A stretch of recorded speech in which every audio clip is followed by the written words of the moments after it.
ಮತ್ತು ಈ ಮನೆಯ ವ್ಯವಸ್ಥೆ, ನೀವು ಏನು ಜೋಪಾಡಿ ಮನೆಯಲ್ಲಿದ್ದವರು ಈ ವ್ಯವಸ್ಥೆಗೆ ಬಂದಿದೆ. ಬಂದ ನಂತರ ನೀವು ಹಿಂದೆ ತಿರುಗಿ ನೋಡಬೇಕು. ಆದರೆ ಮುಂದೆ ಹೋಗುವಾಗ ಕೂಡ ಪ್ರತಿ ಸಲ ನೀವು ಹಿಂದೆ ತಿರುಗಿ ನೋಡಬೇಕಾಗ್ತದೆ. ನಮಗೆ ಯಾರು ಸಹಾಯ ಮಾಡಿದರು ಮತ್ತು ಯಾರೆಲ್ಲ ಏನೆಲ್ಲ ಕಷ್ಟ ಸಂದರ್ಭಗಳಿಗೆ ಸ್ಪಂದಿಸಿದ್ದಾರೆ ಮತ್ತು ನಿಮ್ಮಿಂದ ಮಾಡಲಿಕ್ಕೆ ಖಂಡಿತವಾಗಿ ಸಾಧ್ಯ ಇಲ್ಲ.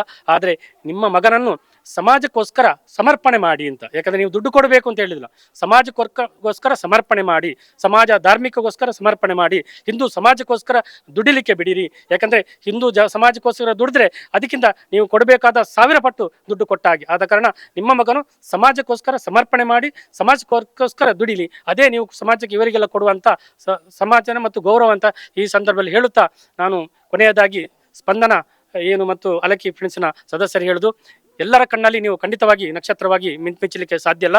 ಆದರೆ ಮೋಡ ಕವಿದ ಒಬ್ಬನ ಬಾಳಲ್ಲಿ ಮಾತ್ರ ಇವತ್ತು ನೀವು ಅವನಿಗೆ ನಕ್ಷತ್ರವಾಗಿ ನೀವು ಖಂಡಿತ ನೀವು ಕಾಣ್ತೀರಿ ಅಂತ.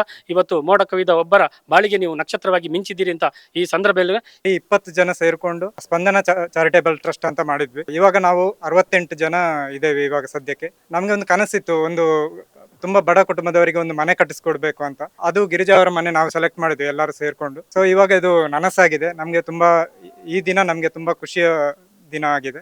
ಬಂಧನದಗಳು ಬತ್ತನ ಬಾಗಿಲು ಬತ್ತನವೇ ಎಂಕು ಗೊತ್ತಿ ಜನ ಅಂಚಿನ ಪರಿಸ್ಥಿತಿ ಇತ್ತೇನೆ ಅಕ್ಲ ಅಂಚಲ್ಲ ಬರ್ತದೆ ಎನ್ನು ಬಾಗಿಲು ಬರ್ತದೆ ಪೂರ ಕೊರ್ದು ಸಹಕಾರ ಮಂತಾರೆ ನಿಂಡ್ಲು ನಂಜಿ ಪೊರ್ಲುಡೊಂದು ಮಂತೀರು ಕಂಬೆರ್ಲ ಲಕ್ಷ್ಮೀದಾರ್ಲ ಇಲ್ಲಡೆ ಪೊರ್ಲು ಇಲ್ಲಿಗೆ ಬಾಕಿಲು ದಾರ ಅಂತ ಪೂರ ಕೊರ್ದು ಸಹಕಾರ ಮಂತೇರು. ರಮೇಶ್ ಅನ್ನಿ ವರುಣನ್ನೇ ಬಾಲಕೃಷ್ಣನ್ನೇ ಪೂರ ஒரு சாக்கார கொரோண்டவரியன ஒட்டுகோரி போடுಗೆ ನಮನೆ ಪೋತು ಸಾಕಾರಕ್ಕೆ ಎಂದ ಆಪಿಜಿ ಅಕ್ಲ ಸಾಕಾರ ಕೊರ್ಪಿಗೇರು ಐಕೋರಿಯನ ಒಟ್ಟು ಪೋದು ಅಗ್ಲೆನ್ನ ಒಟ್ಟು ಬತ್ತದು ಸಾಕಾರಕ್ಕೆ ಎಂದು ಎಂಕೆ ಇಟ್ಟು ಪೂರ ಸಾಕಾರ ಕೊರಿಯೇರು ಇಂಕ್ಲ ಎಡ್ಡೆ ಇಲ್ಲಿಡು ಕುಲ್ಯರ ಎಡ್ಡೆ ಅನುಗ್ರಹ ಮಂತ್ ಕೊರ್ಲೆ ಕೆಂಡ ನಿಕ್ಲ ಮಾಂತೆರಡಲ ಇಂಜಿ ಇಲ್ಲಿನ ಹಸ್ತಾಂತರ ಮನ್ಪುಣಂಚಿನ ಕಾರ್ಯಕ್ರಮ ಇತ್ತೆ ನಡಪೆರುಂಡು. ನಮ್ಮ ಲಕ್ಷ್ಮೀದ ಮೋಹನ್ ಸರ್ಲ ಅಂಚನೆ ಜಯಶ್ರೀರಾಮ್ ಫ್ರೆಂಡ್ಸ್ ಕ್ಲಬ್ದ ಅಂಚನೆ ಚಾರಿಟೇಬಲ್ ಟ್ರಸ್ಟ್ದ ಮಾತ ಪದಾಧಿಕಾರಿಗಳು ಆ ಇಲ್ಲದ ಯಜಮಾಂತಿ ಏನಂಚಿನ ಈ ಗಿರಿಜಕ್ಕಾಗಿ ಹಸ್ತಾಂತರ ಮನ್ಪುಡು ಅನ್ನೊಂದು ಕೇಳಿದ್ರು.